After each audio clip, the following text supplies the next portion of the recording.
취업은 해커스 대기업 해커스 공기업 해커스 최종을 크게 버렸어 가자. 안녕하십니까, 반갑습니다. 공기업 취업 전문가 윤종혁입니다. 자, 이제 이번에는 여러분들하고는 한국전력에 대한 기업 분석을 좀 해보려고 해요. 자, 한국전력에 대한 기업 분석을 하기 전에 우리가 알고 있어야 되는 게 하나가 있죠. 한국전력은 어떤 기업입니까? 에너지를 공급하는 기업이죠. 공급하는 기업인데 우리가 이건 알고 있어야 돼요. 이런 구조는 알고 있어야 되는데 한국전력이라고 하는 곳은 전체적으로 우리가 생각을 했을 때 한국전력이 뭐 하는 곳이냐? 라고 얘기를 하면은 전력을 생산 공급하는 곳입니다. 라고 이렇게 얘기를 하시는 분들이 있어요. 그렇지 않습니다. 한국전력은 전력을 생산하지는 않아요. 생산하는 것이 아니라 공급하는 곳입니다. 그러니까 에너지를 사서, 전력을 사서, 그리고 뭘로? 각 가정으로 또는 공장으로 전력을 공급하는 곳이다 라고 얘기를 하는 거예요. 그래서 송배전 사업이다 라고 이렇게 얘기를 합니다. 즉 송전 사업이다 라고 얘기를 하는 것은 예를 들어서 이런 거예요. 아주 쉽게 얘기하자면 발전소가 있으면 발전소는 거래소, 전력 거래소를 통해서 한국전력에 팝니다. 그럼 발전소로부터 한전은 그러면은 이건 유형의 물건은 아니잖아요. 생산물이기는 하지만은 유형의 물건은 아니잖아요. 그래서 발전소에서 우리 몇 기가와트 생산했어요 라고 이렇게 얘기를 합니다. 그러면 오케이 알겠습니다. 우리는 얼마에 1기가와트에 얼마에 살게요 라고 이렇게 얘기를 해서 이쪽으로 삽니다. 그러면은 발전소는 송전탑을 타고 그러면 한전은 이제 교통정리를 해주는 거예요. 교통정리를 해주는데 예를 들어서 여기에서 이쪽으로 가주세요. 서울 쪽으로 가주세요. 이쪽으로 몇 킬로와트 쏴주세요. 이런 식으로 가는 겁니다. 무슨 말인지 이해되세요? 이런 모든 것들을 관리하는 것들 그리고 여기에서 배전 즉 각 가정이라든지 집으로 배전시키는 것들 이런 것들을 누가 하느냐? 한국전력이 하고 그게 송배전 사업의 가장 핵심적인 부분이에요. 그런데 이제는 조금 달라지기 시작을 했죠. 어떤 것들이 달라지기 시작을 했느냐 하면 우리는 신에너지라고 얘기를 하는 것이 생겨났습니다. 즉 우리가 얘기를 하는 것 중에 하나가 재생에너지라고 얘기를 하는 것이 있어요. 가장 대표적으로 태양광과 풍력 그리고 수력이 있는 거죠. 그리고 신에너지라고 얘기를 하는 것이 있는데 이 신에너지 같은 경우는 대부분이 연료전지라고 이렇게 얘기를 합니다. 이 연료전지가 뭐가 되느냐 하면 수소가 되는 거죠. 수소가 되는 겁니다. 이렇게 여러분들이 보시면은 될 것 같은데 자 그러면은 기업 분석을 할 때 제일 먼저 봐야 되는 건 뭐냐 라고 얘기를 했을 때 너무나 당연하게도 CEO 인사말입니다. CEO 인사말 저 보는데 그냥 뭐 별거 없던데요 라고 이렇게 얘기를 하실 수도 있는데 그렇지 않습니다. 뭐냐면 CEO 인사말을 통해서 뭐를 해야 되느냐면 방향성을 잡아야 돼요. CEO 인사말을 통해서 뭐 어떤 거 방향성이라고 얘기를 하는 것이 있는데 이 방향성을 잡아야 하는 것이 존재를 합니다. 예를 들어 볼게요. 방향성을 잡아야 되는데 우리는 대부분이 그냥 읽는 거예요. 절대 그냥 읽으면 안 됩니다. 모르는 단어를 다 찾아야 돼요. 예를 들어서 세계 최고의 에너지 플랫폼 기업으로 단 한 단계 도약해 하겠습니다. 이게 가장 중요한 것 중에 하나인 거거든요. 이거는 찾다 보면 사업 분석까지 되는 단어입니다. 에너지 플랫폼이 뭡니까? 뭐 그냥 에너지를 플랫폼? 뭐 그런 거 아니겠어? 이렇게 외우면 안 된다는 거예요. 이거를 여러분들이 보면서 무엇을, 이건 다른 기업들도 마찬가지인데 보면서 뭐 하는 거? 보도자료라든지 이런 것들을 그 안에서 다 찾아보는 겁니다. 그러면 에너지 플랫폼이라고 얘기를 하는 것이 있습니다. 자, 에너지 플랫폼은 뭐냐 하면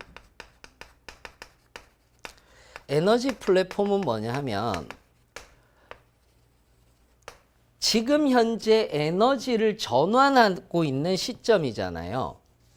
그러니까 이게 굉장히 중요한 것 중에 하나인데 전 글로벌 영역에서 에너지는 지금 현재 전환하고 있고 에너지 전환은 매우 중요한 하나의 트랙 중에 하나입니다. 그래서 에너지를 전환하고 있는 시점입니다. 이때 필요한 게 뭐냐면 태양광과 풍력인 건데 대부분 태양광과 풍력이다라고 얘기를 하는 것은 무엇을 얘기를 하느냐? 그리고 또 하나 더 풍력 말고도 수소 같은 경우도 여기에 들어가는 거죠. 수소 같은 경우도 여기에 들어가는데 수소는 조금 다릅니다. 구조 자체는 좀 다른데 태양광은 특히 이걸 뭐라고 부르느냐면 자가용 발전이라고 이렇게 이야기를 해요. 뭐라고 부른다고요? 자가용 발전이다라고 이렇게 부른다고요. 그러면 이 자가용 발전이라고 얘기를 하는 이것은 내가 그러니까 한마디로 얘기하자면 내가 집에서 생산해서 집에서 쓰는 거예요. 집에서 쓰는 거예요. 근데 밤에는 못 쓰잖아요. 그렇지 않습니까? 밤에는 못 쓰잖아요. 그런데 이거를 태양광을 안 쓸 때가 있을 거 아니에요. 그러면 어떻게 하느냐면 어디에 담아두느냐? ESS라고 얘기를 해서 에너지 저장 시스템에 넣어둡니다. 오케이? ESS라고 얘기를 해서 에너지 저장 시스템에 넣어둡니다. 그러니까 쉽게 얘기하자면 이거예요. 집이 있잖아요. 집에서 태양광이 있으면 태양광을 통해서 ESS라는 곳에 이렇게 두는데 ESS의 용량이 그렇게 많지는 않거든요. ESS를 여러분들이 아주 쉽게 말하면 어떤 게 ESS냐면 여러분들이 들고 다니는 휴대폰 보조 배터리 있죠. 그걸 ESS라고 합니다. 그래서 그거를 ESS라고 얘기를 하는데 그거를 이제 소위 말하는 보조 배터리라고 생각을 하시면 됩니다. 자, 그러면 이게 뭐 합니까? 다 찼어요. 그런데 계속 태양광은 받고 있어요. 그리고 쓰기도 쓰는 거예요. 집에 전기도 쓰는 거예요. 근데 이거 다 찼어요. 이제 남은 전기 어떻게 할까요? 남은 전기를 어떻게 하느냐? 옆집에 주는 거예요. 다른 집에. 집. 더 많이 전력을 쓰는 곳이 있을 거 아니에요. 그렇지 않습니까? 더 많이 전력을 쓰는 곳이 있을 거 아니에요. 그러면 그걸 자동으로 찾아서 뭐 해주는 거예요? 주는 거예요. 주면 뭐를 해야 되죠? 다른 집에서는 나한테 전기요금을 줘야 되잖아요. 그렇지 않습니까? 전기요금을 줘야 되잖아요.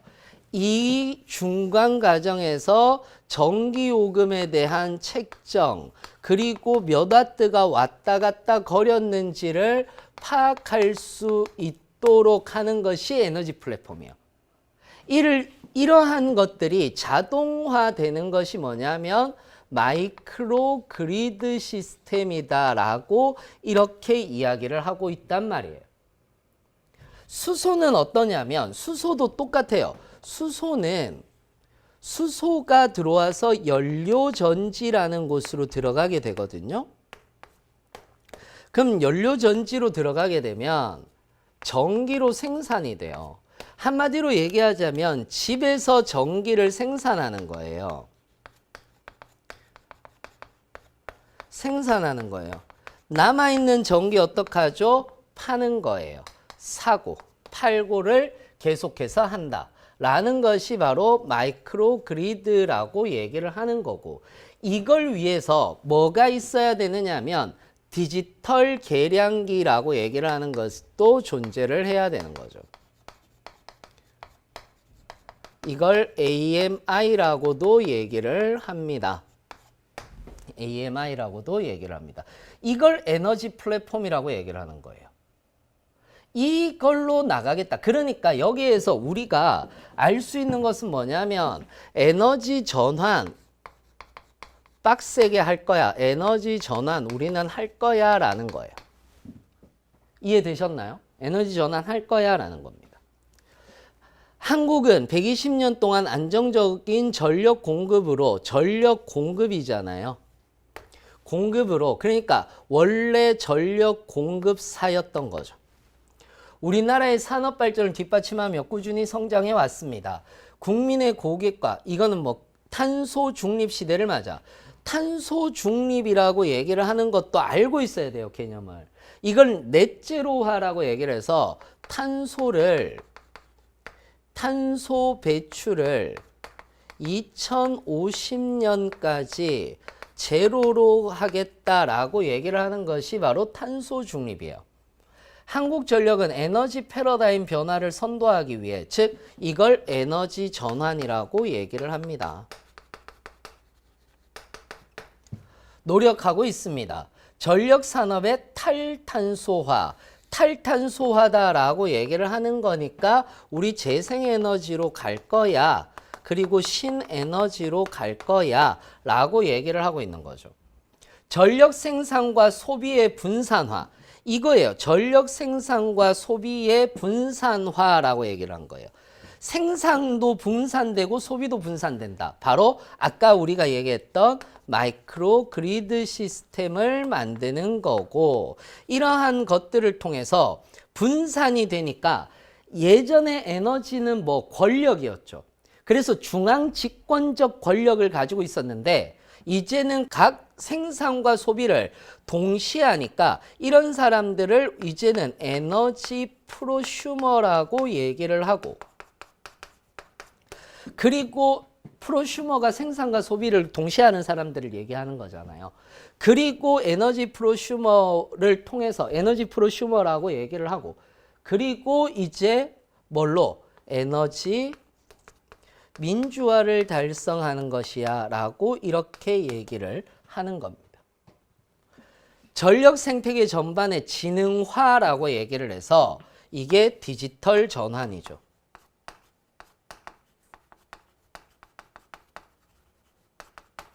디지털 전환을 이끌어 가겠다라고 이렇게 얘기를 하는 거예요. 그러니까 한국전력은 지금 현재 에너지 전환을 할 거고 그 에너지 전환에서 이 서로 간의 전력의 공급과 수요의 그 중간자 역할을 자기들이 맡아서 하려고 하는구나 라는 것을 우리는 알 수 있는 대목인 거예요.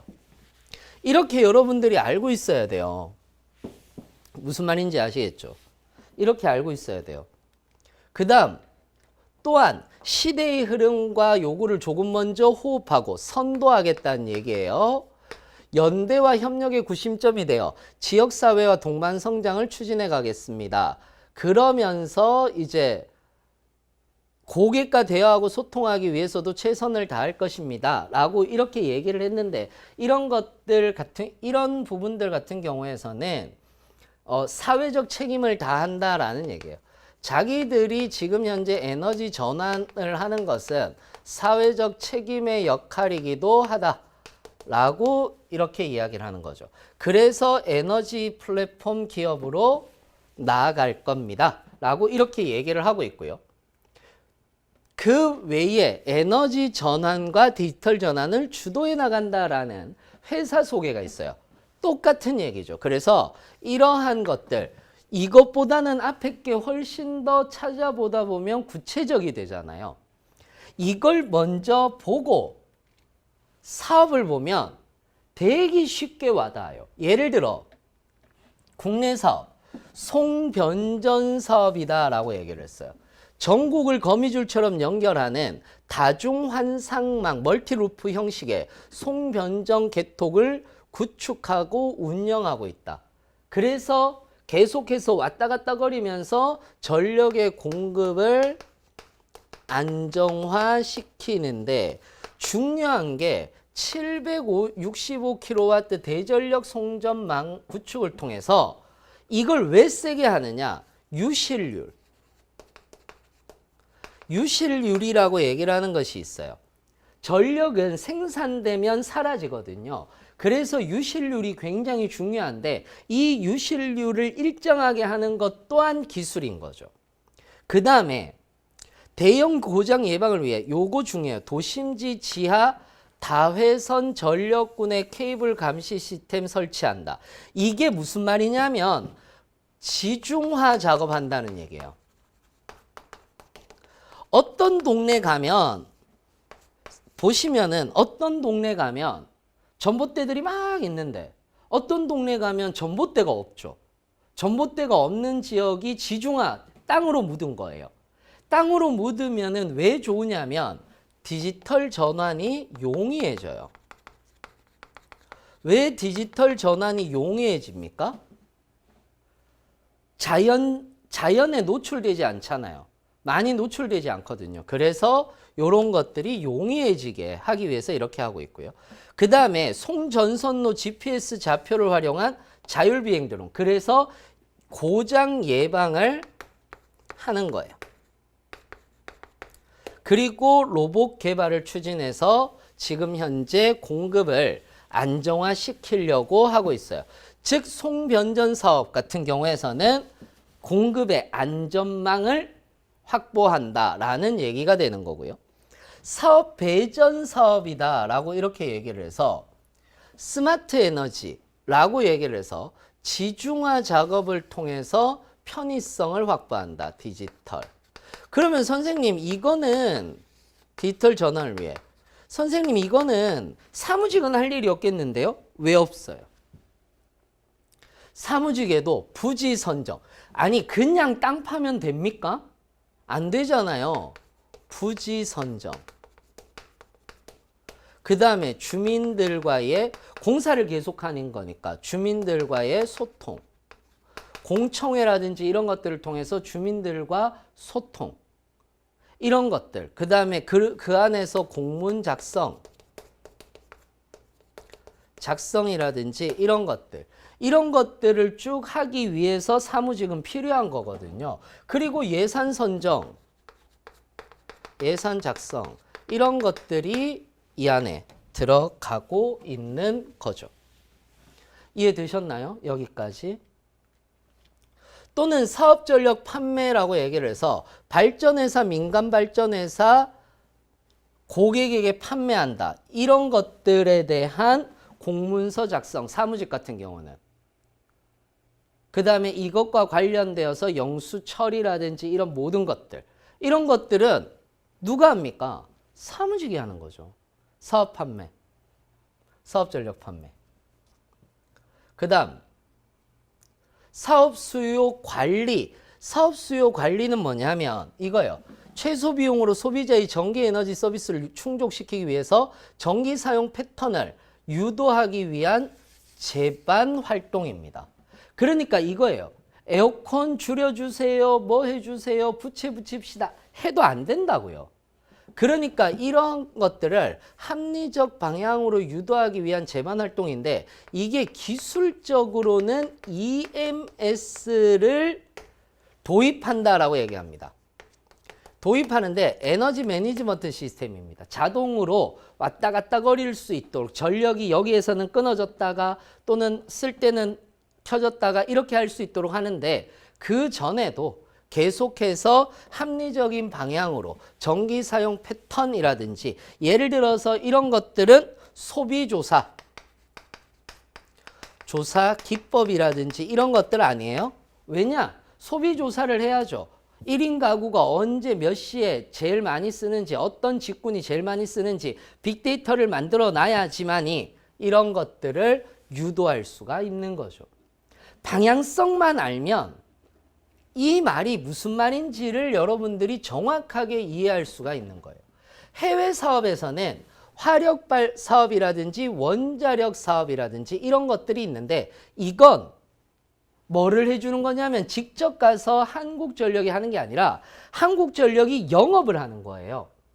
그리고 화력발전소라든지 원자력발전소라든지 이런 쪽 한수원한테 이야기해서 그리고 어디에서 이야기를 해서 이렇게 하는 겁니다. 하청을 받는 거죠. 신재생에너지 사업 같은 경우도 마찬가지예요. 신재생에너지를 하고 있는 발전사들이 있을 거 아니에요.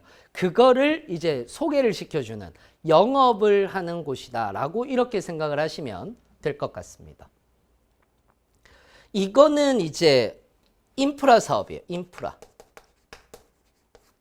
사업이에요. 그래서 요거는 카인드하고 협업을 맺어서 하고 있는 것 중에 하나입니다. 그 다음에 에너지 신사업 같은 경우도 마이크로그리드, 아까 얘기했잖아요. 그 마이크로그리드를 기반으로 해서 스마트 에너지 타운, 그래서 본사의 신사업은 하이브리드 ESS라고 해서 밑에 뭐가 있습니까? 에너지 저장 시스템이 있는 거예요. 그 저장 시스템을 기반으로 해서 뭐를? 전기를 공급하고 있다 라고 얘기를 하고, KBEMS, 빌딩의 에너지 매니지먼트 시스템을 구축해 놓고 있다 라는 거예요. 에너지 매니지먼트 시스템이라고 얘기를 하는 것은, 예를 들어서 빌딩은 계속 전기가 흐를 거 아니에요. 근데 여기에서 3층에 아무도 없는데 굳이 전기가 흐를 이유가 없잖아요. 그러면 전기를 꺼도 전기는 계속 흐르고 있거든요. 미세한 전기가. 그걸 차단시켜 버리는 거예요. 차단시키고 다른 쪽으로 전기를 조금 더 많이, 이런 식으로 해서 전기를 효율적으로 하는 것을 EMS라고 하는데, 그런 것들. 그리고 그 모든 마이크로 그리드 시스템을 아주 크게 단지처럼 만들어 놓은 게 스마트 그리드 시스템인 겁니다. 결국은 이제 스마트 그리드 시스템을 가지고 스마트 시티를 만들고, 그 스마트 시티를 통해서 우리는 제로 에너지, 즉 뭘로 가겠다?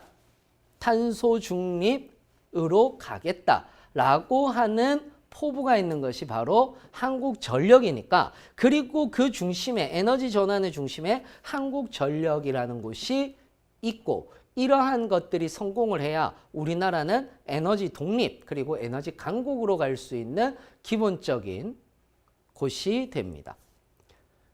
그래서 지금까지 여러분들이 기업 분석에 대해서 얘기를 했다면 이걸 바탕으로 자소서든 면접이든 준비하실 수 있지 않을까라고 하면서 저는 물러가도록 하겠습니다. 이상으로 마치겠습니다. 감사합니다.